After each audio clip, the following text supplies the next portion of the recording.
ଭାରତରେ ସମସ୍ତଙ୍କୁ ନ୍ୟାୟର ସମାନ ଅଧିକାର ମିଳୁ ଏହି ଲକ୍ଷ୍ୟକୁ ପାଇବା ପାଇଁ 1987ରେ ନ୍ୟାୟିକ ସେବା କର୍ତ୍ତୃପକ୍ଷ ଅଧିନିୟମକୁ ଗୃହୀତ କରାଯାଇଥିଲା। ଏହି ଅଧିନିୟମ ଅନ୍ତର୍ଗତ ନାଲସା କାର୍ଯ୍ୟକ୍ଷମ ହେଲା, ଯାହାର ଲକ୍ଷ୍ୟ ହେଲା ପ୍ରଭାବଶାଳୀ ଆଇନୀ ପ୍ରତିନିଧିତ୍ୱ, ଆଇନଗତ ସାକ୍ଷରତା ଏବଂ ସଚେତନତା ପ୍ରଦାନ କରି ଦୁର୍ବଳ ଶ୍ରେଣୀକୁ ଆଇନଗତ ଭାବେ ସଶକ୍ତ କରିବା। କିନ୍ତୁ ନ୍ୟାୟିକ ସେବା କର୍ତ୍ତୃପକ୍ଷକୁ ନିଜର ବର୍ତ୍ତମାନର ସ୍ୱରୂପ ପର୍ଯ୍ୟନ୍ତ ପହଞ୍ଚାଇବାରେ କେତେ ସମୟ ଏବଂ ପରିଶ୍ରମ ଲାଗିଛି ଏହା ଜାଣିବା ପାଇଁ ଆମକୁ ଅତୀତକୁ ନିରୀକ୍ଷଣ କରିବାକୁ ପଡ଼ିବ।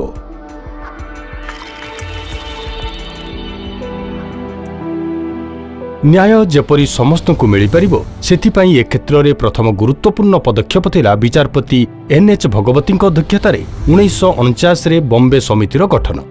ସମିତି ନିଜ ରିପୋର୍ଟରେ ପରାମର୍ଶ ଦେଲା ଯେ ଲୋକମାନଙ୍କ ନିକଟରେ ଆଇନ ସହାୟତା ପହଞ୍ଚାଇବା ହେଉଛି ରାଜ୍ୟ ସରକାରଙ୍କ ଦାୟିତ୍ୱ। ପଶ୍ଚିମବଙ୍ଗରେ ସର୍ ଟ୍ରେଭର ହାରିଜ୍ଙ୍କ ଅଧ୍ୟକ୍ଷତାରେ ଗଠିତ ସମିତି ଏକ 3-ସ୍ତରୀୟ ଆନୁଷ୍ଠାନିକ ଢାଞ୍ଚା ଗଠନ କରିବା ଉପରେ ମତ ଦେଲେ, ଯାହା ଏପରି ଲୋକମାନଙ୍କୁ ଆଇନ ସହାୟତା ପ୍ରଦାନ କରିବ ଯାହାଙ୍କୁ 5 ବର୍ଷ କିମ୍ବା ତାଠାରୁ ଅଧିକ ଜେଲ୍ ଦଣ୍ଡ କିମ୍ବା ମୃତ୍ୟୁଦଣ୍ଡ ମିଳିଥିବ। 1958ରେ କେରଳରେ ଏକ ମହତ୍ତ୍ୱପୂର୍ଣ୍ଣ ପଦକ୍ଷେପ ନିଆଗଲା, ଯାହାକି ଗରିବମାନଙ୍କୁ କେରଳ ଆଇନ ସହାୟତା ନିୟମ ବା Kerala legal aid to the poor rules ଭାବେ ପରିଚିତ। ଗରିବ, ଅନୁସୂଚିତ ଜାତି ଏବଂ ଅନୁସୂଚିତ ଜନଜାତିର ଲୋକମାନଙ୍କର ଅଦାଲତ ମାମଲା ଖର୍ଚ୍ଚ ସରକାର ବହନ କରିବାର ବ୍ୟବସ୍ଥା କରାଗଲା। ଭାରତ ସରକାରଙ୍କ ଚତୁର୍ଦ୍ଦଶ ଆଇନ କମିଶନ ନିଜର ରିପୋର୍ଟ ଦାଖଲ କଲେ, ଯେଉଁଥିରେ ନିଃଶୁଳ୍କ ଆଇନ ସହାୟତା ପ୍ରଦାନ କରିବା ବିଷୟକୁ ଜୋରଦାର ଭାବରେ ସମର୍ଥନ କରାଯାଇଥିଲା। ଆଇନ ସହାୟତା ପ୍ରଦାନ କରିବା ବିଷୟ ଏବେ ରାଷ୍ଟ୍ରୀୟ ସ୍ତରରେ ଉଠିବାକୁ ଲାଗିଥିଲା। 1960ରେ କେନ୍ଦ୍ର ସରକାରଙ୍କ ଦ୍ୱାରା ଆଇନ ସହାୟତା ଯୋଜନାର ରୂପରେଖ ପ୍ରସ୍ତୁତ କରାଗଲା, ଯାହା ଆଧାରରେ ରାଜ୍ୟ ସରକାରମାନଙ୍କୁ ନିଜର ଯୋଜନା ପ୍ରସ୍ତୁତ କରିବା ପାଇଁ ପ୍ରୋତ୍ସାହିତ କରାଗଲା। 1962ରେ ହୋଇଥିବା ତୃତୀୟ ନିଖିଳ ଭାରତୀୟ ଆଇନଜୀବୀ ସମ୍ମିଳନୀରେ ମଧ୍ୟ ନିଃଶୁଳ୍କ ଆଇନ ସହାୟତା ବିଷୟ ଉପରେ ବିଚାର ବିମର୍ଶ କରାଗଲା, କିନ୍ତୁ ଲକ୍ଷ୍ୟ ଏବେ ବି ଦୂରରେ ଥିଲା। 1970ରେ ଆଇନ ସହାୟତା ସମ୍ବନ୍ଧୀୟ ଜାତୀୟ ସମ୍ମିଳନୀରେ ପ୍ରଥମ ଥର ଏକ ଏମିତି ଅଧିନିୟମ ଆଣିବା ବିଷୟରେ କୁହାଗଲା, ଯାହାଦ୍ୱାରା ନିଃଶୁଳ୍କ ଆଇନ ସହାୟତା ପ୍ରଦାନ କରିବା ରାଜ୍ୟ ସରକାରଙ୍କର ଦାୟିତ୍ୱ ହେବ। ଠିକ୍ ସେହି ସମୟରେ ବିଚାରପତି ପି.ଏନ୍. ଭଗବତୀଙ୍କ ଅଧ୍ୟକ୍ଷତାରେ ଗଠିତ ଗୁଜରାତ ସମିତି ନିଜର ରିପୋର୍ଟରେ କହିଲେ ଯେ ଆଇନ ସହାୟତାକୁ ଦାନ ରୂପରେ ନୁହେଁ, ଅଧିକାର ରୂପେ ଦେଖାଯିବା ଦରକାର। 1973ରେ ଗଠିତ ବିଚାରପତି କୃଷ୍ଣ ଆୟର ସମିତି ନିଜ ରିପୋର୍ଟରେ ଗ୍ରାମୀଣ ଅଞ୍ଚଳରେ ଆଇନ ସହାୟତା ସଂସ୍ଥାଗୁଡ଼ିକର ନେଟୱାର୍କ ଗଠନ କରିବା କଥା କୁହାଗଲା, ଯେଉଁଥିରେ ରାଜ୍ୟ ଏବଂ କେନ୍ଦ୍ର ସରକାର ହସ୍ତକ୍ଷେପ କରିବେ ନାହିଁ।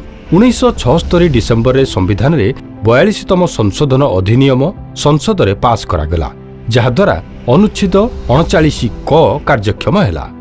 ସମ୍ବିଧାନର ଅନୁଚ୍ଛେଦ 39 କ ଅନୁଯାୟୀ ରାଜ୍ୟ ଏହା ସୁନିଶ୍ଚିତ କରିବ ଯେ ଆର୍ଥିକ କିମ୍ବା ଅନ୍ୟ ଅକ୍ଷମତା ଦୃଷ୍ଟିରୁ କୌଣସି ନାଗରିକ ଯେପରି ନ୍ୟାୟ ପାଇବାରୁ ବଞ୍ଚିତ ନ ହେବେ। 1977ରେ ବିଚାରପତି କୃଷ୍ଣ ଆୟର ଏବଂ ବିଚାରପତି ପି.ଏନ୍. ଭଗବତୀଙ୍କ ଅଧ୍ୟକ୍ଷତାରେ ଗଠିତ ନ୍ୟାୟିକ ସମିତି ମଧ୍ୟ ନିଜର ଅନ୍ତିମ ରିପୋର୍ଟ ସରକାରଙ୍କ ନିକଟରେ ଦାଖଲ କଲେ, ଯେଉଁଥିରେ ଅଦାଲତ ବାହାରେ କଥାବାର୍ତ୍ତା ମାଧ୍ୟମରେ ସମାଧାନ କରିବା ଏବଂ ନିଃଶୁଳ୍କ ଆଇନ ସହାୟତାର ହକଦାରଙ୍କ ଚୟନ କରିବା ପାଇଁ ପରାମର୍ଶ ଦିଆଯାଇଥିଲା। 1980ରେ ବିଚାରପତି ପି.ଏନ୍. ଭଗବତୀଙ୍କ ଅଧ୍ୟକ୍ଷତାରେ ଆଉ ଏକ ଉଚ୍ଚସ୍ତରୀୟ ସମିତିର ଗଠନ କରାଗଲା, ଯାହାକୁ ସିଲାସ କୁହାଗଲା। ସିଲାସ ସହିତ ଲୋକ ଅଦାଲତ ଆରମ୍ଭ କରାଗଲା। ତୃଣମୂଳ ସ୍ତରରେ ନିଃଶୁଳ୍କ ଆଇନ ସହାୟତା ପ୍ରଦାନ କରିବା କ୍ଷେତ୍ରରେ ଏହା ପ୍ରଥମ ସକାରାତ୍ମକ ପଦକ୍ଷେପ ଥିଲା। ସମାଜର ଦୁର୍ବଳ ଶ୍ରେଣୀକୁ ନିଃଶୁଳ୍କ ଏବଂ ସକ୍ଷମ ଆଇନ ସେବା ଉପଲବ୍ଧ କରାଇବା ଏବଂ ଲୋକ ଅଦାଲତ ଆୟୋଜନ କରିବା ପାଇଁ 1987ରେ ଆଇନ ସେବା କର୍ତ୍ତୃପକ୍ଷ ଅଧିନିୟମ ଅସ୍ତିତ୍ୱକୁ ଆସିଲା, ଯାହାକି କେତେକ ସଂଶୋଧନ ପରେ 1995 ନଭେମ୍ବର 9 ତାରିଖରେ ଲାଗୁ କରାଗଲା।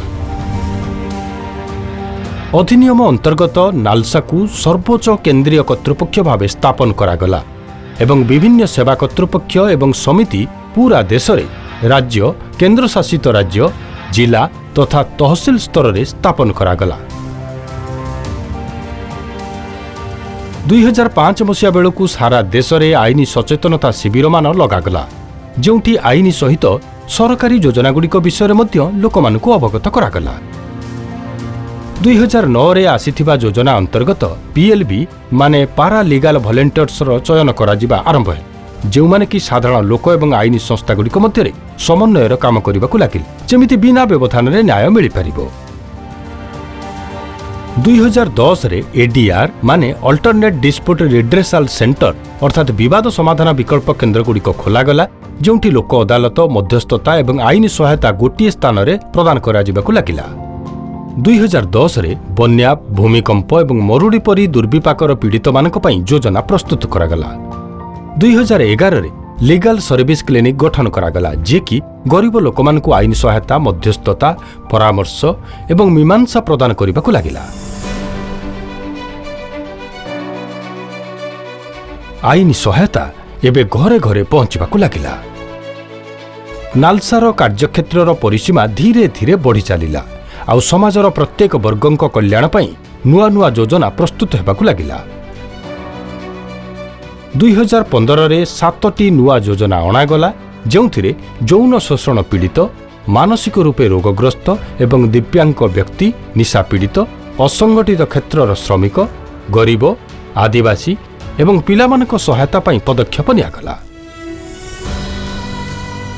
2016ରେ ଲାଗୁ ହୋଇଥିବା ଯୋଜନା ଦ୍ୱାରା ଏସିଡ୍ ଆକ୍ରମଣରେ ପୀଡ଼ିତ ଏବଂ ବରିଷ୍ଠ ନାଗରିକମାନଙ୍କ ଚିକିତ୍ସା, ପୁନଃଥଇଥାନ ଏବଂ ଦେଖାଶୁଣା କରାଗଲା। ବର୍ତ୍ତମାନର ସ୍ଥିତିକୁ ସୁଧାରିବା ସହିତ ନାଲସାର ଦୃଷ୍ଟି ଭବିଷ୍ୟତ ଉପରେ ମଧ୍ୟ ଅଛି। ଜେଲରେ ଡିଜିଟାଲ ଲିଗାଲ ଏଡ୍ କ୍ଲିନିକ୍ସ ଖୋଲାଯାଉଛି, ଯାହାଦ୍ୱାରା କୌଣସି ବି କଏଦୀ ଆଇନଗତ ପ୍ରତିନିଧିତ୍ୱରୁ ବଞ୍ଚିତ ଯେମିତି ନ ରହିବ। ଆଇନଗତ ସଚେତନତା ସୃଷ୍ଟି କରିବା ପାଇଁ ସ୍କୁଲ ଲିଗାଲ ଲିଟରାସି କ୍ଲବ ସ୍ଥାପନ କରାଯାଉଛି, ଯାହାଫଳରେ ଆଗାମୀ ପିଢ଼ି ନିଜର ଅଧିକାରଗୁଡ଼ିକ ବିଷୟରେ ଜାଣିପାରିବେ।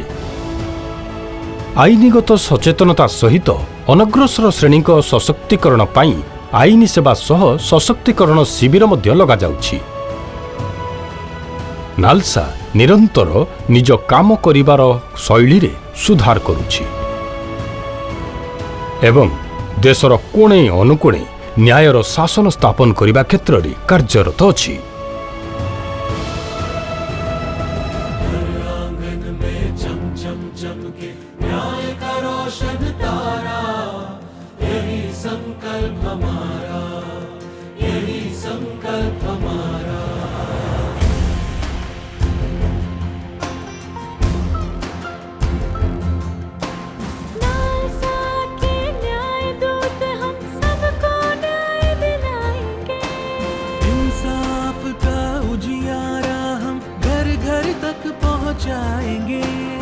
औरत बच्चे दुखिया निर्धन हम बोलेंगे सबके लिए।